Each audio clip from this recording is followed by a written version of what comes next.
It's my pleasure to be here today with Dr. Lisa Shaffer. My name is Jack Ferris. I'm a senior consultant with the Fearey Group, which with Swedish Hospital is co-sponsoring this series of interviews. Dr. Shaffer is the founder of Paw Print, a company we're going to learn about in a few minutes. I also want to note that she is receiving an award here at Life Science Innovation Northwest as one of the very few and outstanding women to watch in life sciences. So, Lisa, tell us about Paw Print, if you would, please. Paw Print Genetics is a canine genetic testing laboratory for inherited disorders. So if you're a breeder and you're concerned about inherited diseases, we can screen your dogs prior to breeding, or we can screen that puppy before you buy it, because these genetic diseases can be quite financially and emotionally devastating for a family. So how does that work? If I let's just say I've just bought a puppy for my family, and I worry a little bit about the health of the dog. How do I proceed to get this testing done? So for example, we've just established a partnership with the Spokane Police Department's canine units. So what we did was provide them kits, which is just a cheek swabbing kit, and they take a swab that looks like basically a Q-tip, and they swab the inside of the cheek. We let the officers do their own dogs. These dogs are not trained to be nice to the rest of us. And then we take that cheek swab and we take the cells off of it and extract the DNA, and from there we can do all sorts of genetic tests. So it's not a simple benefit, but complicated science.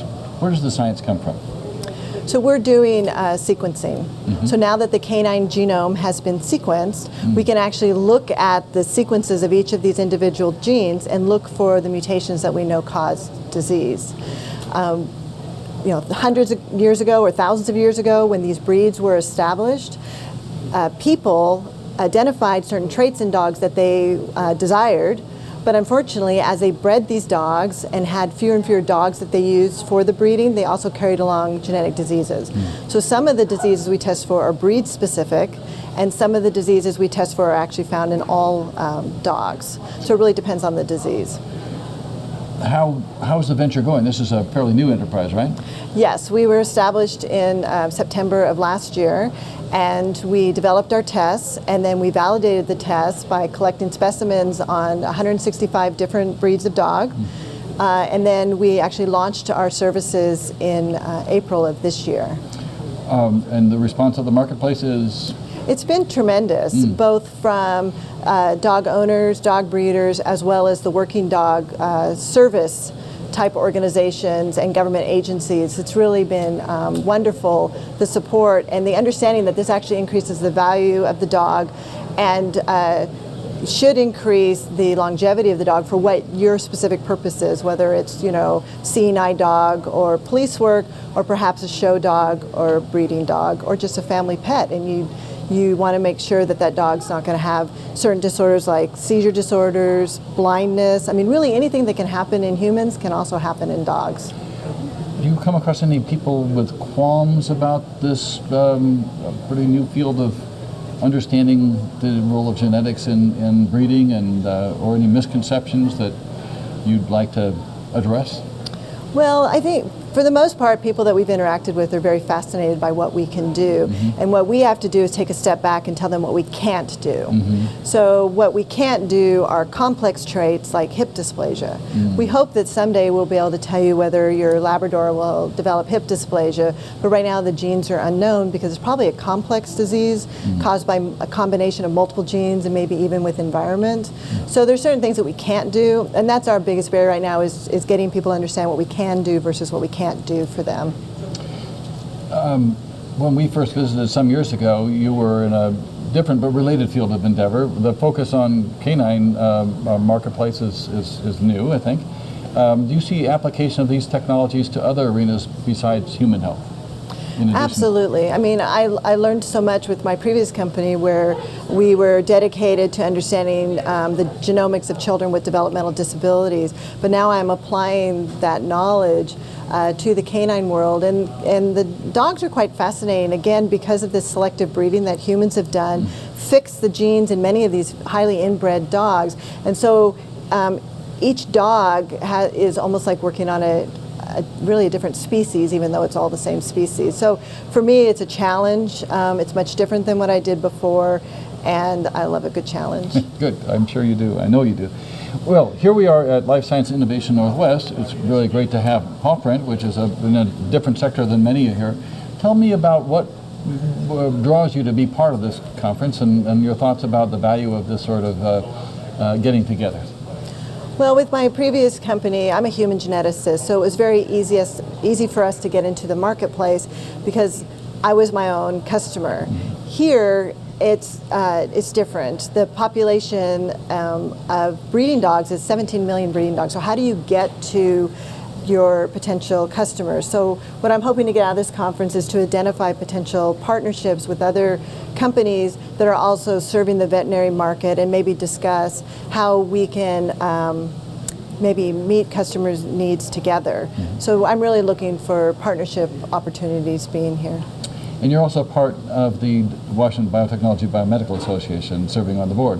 Yes, President. that's correct. Tell us a little bit about the value of WBBA to your enterprise and your work.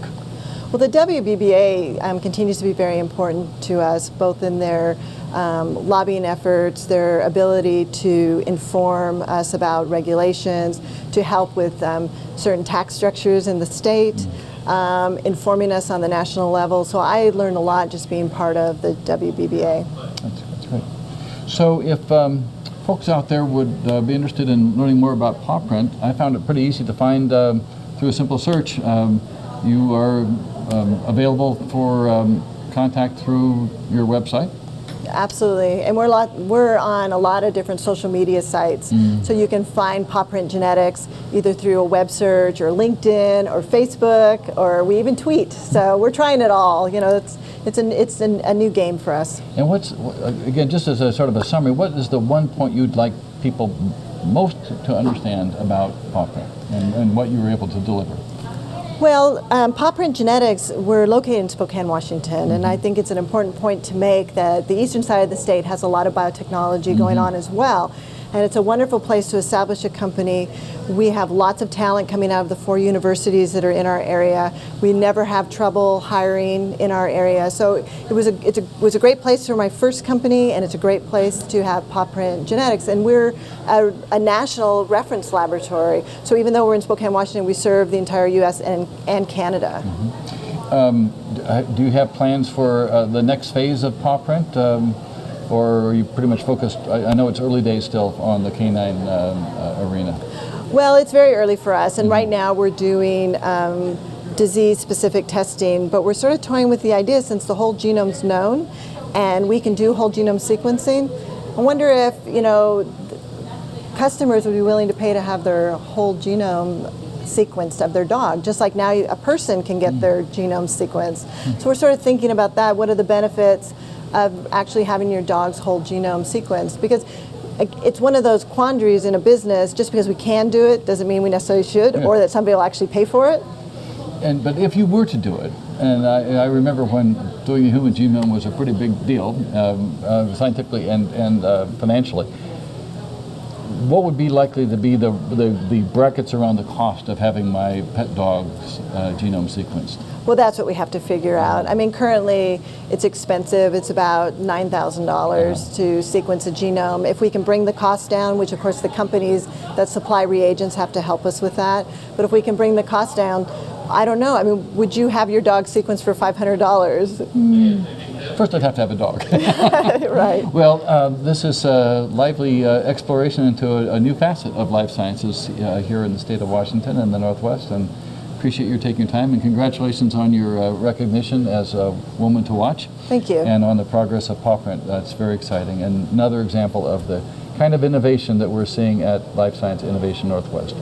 Thanks, Lisa. Thank you. Thank you. Well done.